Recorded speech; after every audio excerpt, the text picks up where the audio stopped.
Hello and welcome back. This is Mrs. Simpson with SMS PLS, and today I'm going to show you kind of a fun, maybe a little silly craft, making some authentic looking Harry Potter wands that cost virtually nothing to make and are so simple. Honestly, I had so much fun making these. This was probably one of my favorite crafts that I have done in a long time.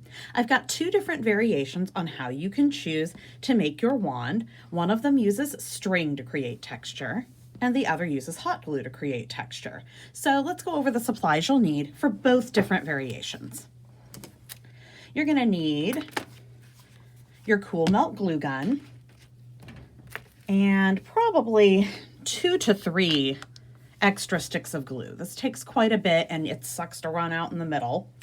You're going to need chopsticks, just one chopstick to make one wand. Some of your kits may have 2 chopsticks in them. That's because I'm hoping that you can help your group by showing both variations on this craft. You will need, potentially, if your kit is going to do the string method, to have some string. I kind of think it's helpful to use some kind of string that's a little thicker, like embroidery floss, and preferably brown or whatever color you're going to choose to paint your wand. You'll need some acrylic paint, and I may have this already portioned out for you, and a small scrap of sponge. You can use this instead of a paintbrush for painting, and it'll give you a nice effect, kind of like what you see here. In addition, you'll want to go into your kitchen and get a couple of paper plates.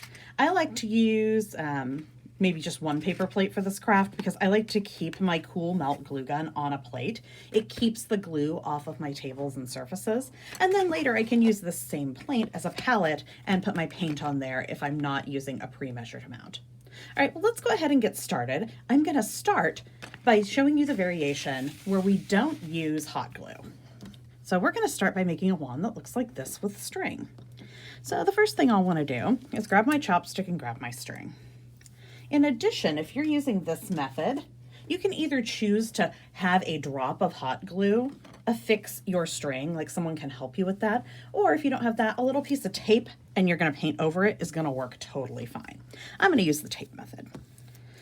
So I can discard the paper off of my embroidery floss, and I'm going to carefully find the end. This stuff really likes to tangle up quickly, so I'm just going to be very gentle, starting to untwist it. And I'm going to get a good amount. Next, I'm going to find the fat end of my chopstick. There's like a skinny end and a fat end. The fat end's where your handle's going to be. I'm going to take a small scrap of masking tape, maybe 2 inches long. I am going to take the end of my thread and I'm just going to wrap it around a few times to get it started. Then I'm going to take my tape and wrap it nice and tight around the end to hold that in place. Really push it down, make sure it's going to stay. Right now is the fun part. I start twisting. I like to hold the string and twist the chopstick. You could just as easily wrap like this though. I like to go this way. So, there really isn't a right or wrong for how to do this. I kind of like mine to be bigger at the top and get smaller as you go down. And I kind of want it to look bumpy. So I may not do a whole lot of embellishment towards the bottom part of my wand. But it's kind of up to you what you decide to do. And as I go, I'm very gently uncoiling my string because embroidery floss really likes to get stuck together and make a mess. So I'm going to keep going here at the end. It's starting to look a little larger, more like an actual wand, more like a big handle. And I'm just going to keep going and going and going. I don't think I'm getting too fancy here. You can see on this other one I got fancier, like I wrapped it at different angles and things like that. But this time, keeping it simple. Still wrapping. All right, I'll tell you what, why don't we speed this up? I'll finish wrapping my string, whoops, and I'll show you what to do when you're done.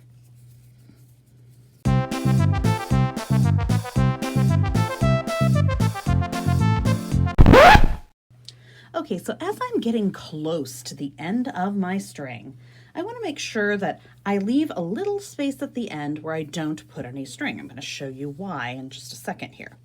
And you know, if I didn't want to use all the string that came in my kit, like an entire skein of embroidery floss, that would be okay. So look, I'm getting very close to the end, and I'm going to make sure that I wind this down, and I may have to unloop it just a hair to make it do what I want, because I want the last piece to end right down here on this empty part. So I'm getting close to the end. I'm staying close to that empty part. I'm rolling it around. All right, now that I've got just a tiny bit left, I'm going to grab my tape and grab another piece of tape, probably 2-ish inches long. Oops, and it wants to unravel, so don't be surprised if we have to wrap it again just a little bit. So I'm going to take this now and just wrap it around the very end, and I'm going to put this tape on the part that was like flat towards the end, and I'm going to wrap it nice and tight. And now, if I have little pieces that are sticking out that I don't like, I can take my scissors and trim them probably. I may have to add just a touch more tape to make sure that the part I trimmed doesn't come loose, and I think I'm going to do that now, just to make sure those little loose ends don't start trying to come up on me. And I'm really going to take my fingers and push that tape down. I'm going to use the heat from my hands to help it stick. Check this out. This is already looking great. I haven't even painted it yet. Now, when you go to paint the string wand like this, you have a couple of options for how to proceed. I'll show you both of them. And I'm just going to show you this craft start to finish. I'm going to take my brown paint, and it does not take very much. You know, maybe like, I think that much may be enough. If I have to add more, I can always add more. I'm going to add a little gold paint because I like the way the gold looks. Now, you could do this with other colors. You could use silver and blue. You could use purple. You could use gray. I happen to have brown paint, and I like that it kind of looks like real wood. So if I like the way the end of my wand looks with just string, I don't necessarily have to paint that part. And I think I'm not going to, because it's going to give me a place that I can hold this wand while I'm painting the other bits. I'm going to take my little foam scrap of sponge, and I'm going to dip it just a little bit in the brown paint. And anywhere I see some chopsticks sticking through, I'm just going to gently sort of dab a little paint on. And I don't have to cover the whole thing because I already used brown thread, so it's looking pretty good without even doing a whole lot. And if I choose not to paint the end, that gives my hand somewhere to be where I don't get covered in paint. This might be a great time to mention you probably want to make sure you've put down paper, make sure you're working in a part of the house, or if paint gets on something, it won't ruin it. I probably would not sit on my couch and do this craft. Would not be a good idea. It looks like I might need a touch more paint, so I can add just a little more. Remember, when you're using paint, it's always better to start with a small amount, and you can always add more, but once the paint's out of the bottle, you can't put it back. So you can always add more paint. I'm just going to keep dabbing, just like that. And I'm going to get down to the part where there's tape, and I'm even going to paint the tape brown, because that way nobody will know that there's tape on there. You won't even see it. And I'm just dabbing. And I don't have to cover it perfectly, because real wooden things, you know, you see different parts of the grain. I already actually got just a touch of the gold, and I like to put gold on the end. You know, it kind of looks like it's glowing. And then I like to go back up and put just a little gold on the other parts as well. I mean, it doesn't necessarily have to be a lot, and if you don't want to do gold, you don't have to. But it looks pretty good. Last step is, if it bothers you at the end, you can see the wood, I might just dab just a hair right up there on top. And if I get a little on my hands, I may want to have a cloth handy for wiping off. All right, so this one looks awesome, and it's ready to dry. I'm going to set it aside. And I think maybe the easiest way is to take an old cup, like maybe the pencil cup you made for class, something where if a little paint gets on it, nobody's going to freak out. I'm just going to stick it in the cup, set it aside, and that lets it dry. All right, let me show you the next method now. I'm going to grab a tissue here, wipe my fingers off. I'm going to set my paint aside because I'm going to reuse this in a minute here. I've got my glue gun and I've been warming it up this whole time, and I've got my extra glue sticks. Now remember, this is a cool melt glue gun, but it still gets kind of warm. The difference between a cool melt gun though and a truly hot gun is that this one would be uncomfortable if it got on your skin, but it wouldn't actually break the skin and burn you. So I'm going to show you how to make a hot glue wand like this. And some people get into really intricate patterns. I like the way it looks just kind of globbed on, and I'll show you how I did it. So once again, I'm going to start with my chopstick, and I'm going to find the fat end and then the skinny end. The fat end is where the handle's going to go. Let me just adjust this a hair so I can pull this camera back. I didn't pull back too great. All right, so once again, I'm using my paper plate. I'm going to move these aside for now because I don't want to get hot glue all over my kitchen or my stuff. So I like to start at the top because this is where I'm going to want the most glue. And it's really just about being consistent and patient. So I'm going to take and make a blob of glue. And I'm almost treating it like a pastry bag, you know, where I'm squirting. And it's not very big yet. I want to make sure that I am covering all the areas that I want to cover with glue. I'm just kind of globbing it on there. So far, so good. I don't think that's quite enough now. Now see what I mean about you're going to go through a lot of hot glue? And it's important you don't sit it down till it's dry. Mine's already trying to kind of glob different places. And I'll go back and I'll make it like look better in a minute here. So I'm just trying to be a little bit systematic as I go through. I think I remember how I did it now. Like I kind of do a row at a time almost. And then I'll show you what I did. Like I think I want my handle to go down just like maybe to there. I think that looks pretty good.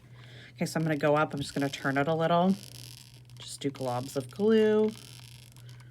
Hopefully you can see okay. And you can see the little stringy bits are kind of going everywhere. Once again, I'm making sure I don't do this in an area of the house where if I got glue on something, everybody's going to be unhappy. You know, working at the kitchen table might be good. If you have a workbench in the garage, this is a great place for that. I'm just sitting at my desk at school and I have this beautiful contact paper. The real purpose is to protect my desk because I know I'm messy. When it gets gross, I just peel it off and I can have a new covering. So if you're messy and your parents are always hollering about you making a mess on your desk, maybe you ask about a little contact paper. It's pretty inexpensive and it can protect the furniture. Okay, so once again, I'm making my globs going down. Now I can look back and see the top looks kind of smooth. Like I'm not super thrilled with how that came out. This part's looking bumpy, like a little further down, kind of like I want, but it's okay. I'm just gonna wait a minute for it to dry and then I can add another layer. So I'm gonna gently touch and see if it's set up enough. It's still pretty wet, but I think it's dry enough that if I start to put more glue on top of it, it'll be okay. So I'm gonna make sure this time I'm kind of making blobs that look bumpier. I'm not gonna be in such a hurry this time.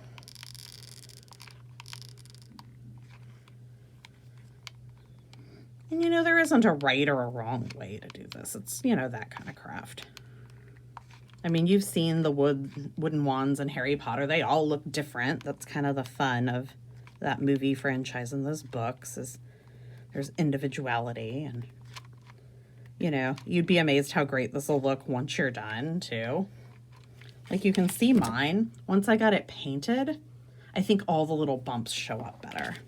Now, some people get really fancy. They like swirl the paint around and do all kinds of stuff. I don't know that I'm quite that creative. And I like how it just looks bumpy. Now, it's important that I don't sit this down on the paper plate because it'll make a dent in the side where I sit it down because this is not dry yet. I'm going to continue to layer on some more glue. Just until it gets like I want. You can do, I mean, a ton of layers. You just have to let it dry a little bit in between. And you certainly have to let it dry before you paint. But we'll talk about that in a minute.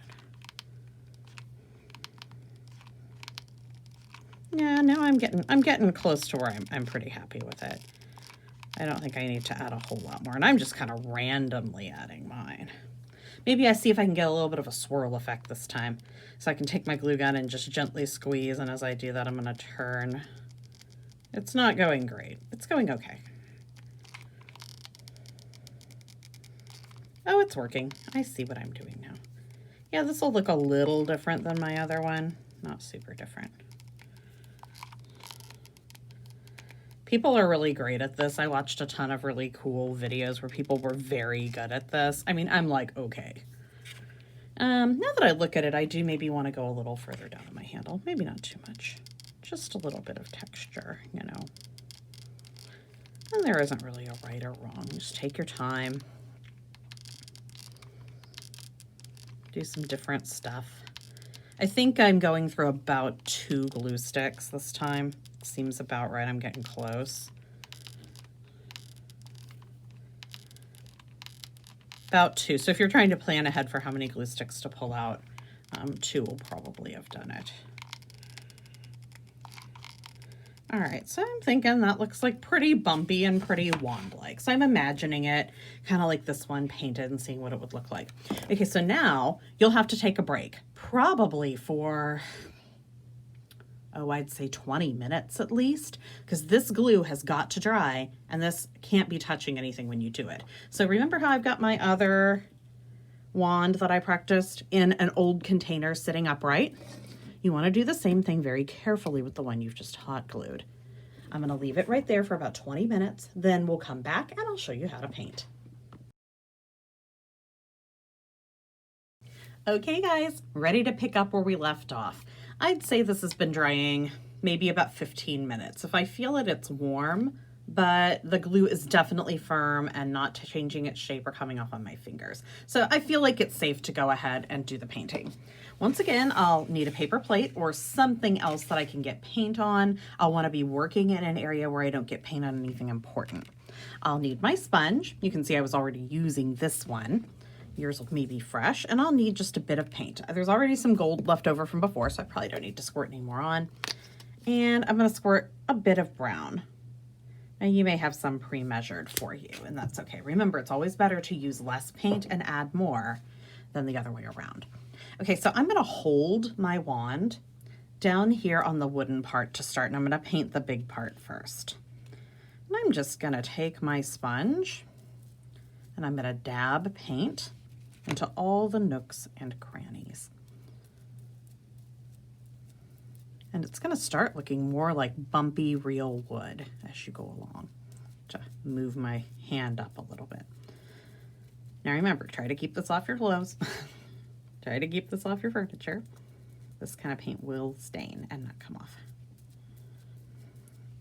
And it just takes a moment. I'm trying to fill in any gaps. I don't want to see any glue when I'm looking at my finished product.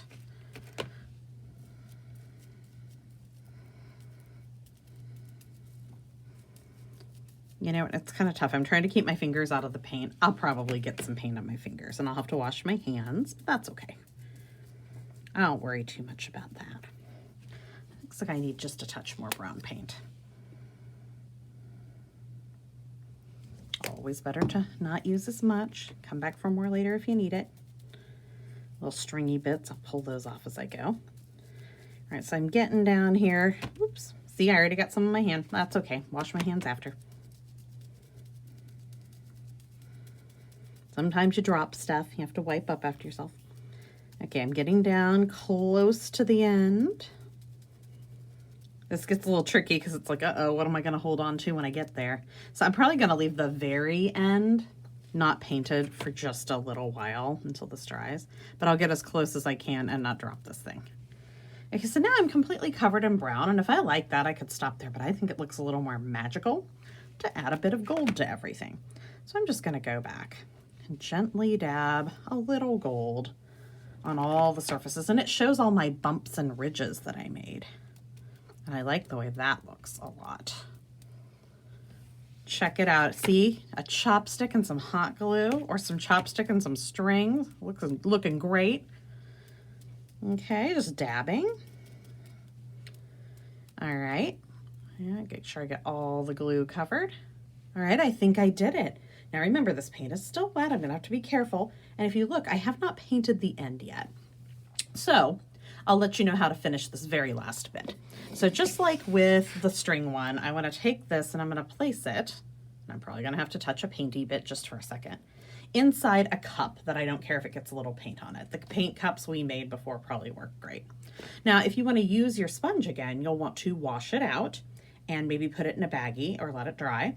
But what I would do is I would go ahead and let my wand dry for maybe 15 or 20 minutes, and then I can flip it around and I can put a little paint on the end where there isn't any paint yet.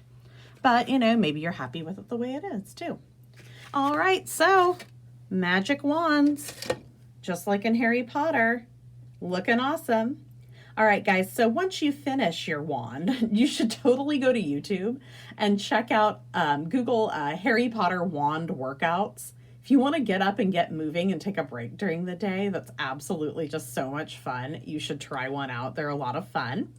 In addition, make sure that you take your finished product, take a photo, share it on our social media platforms, Instagram and Twitter. Tag us at SMSouthPLS. All right, guys, have fun.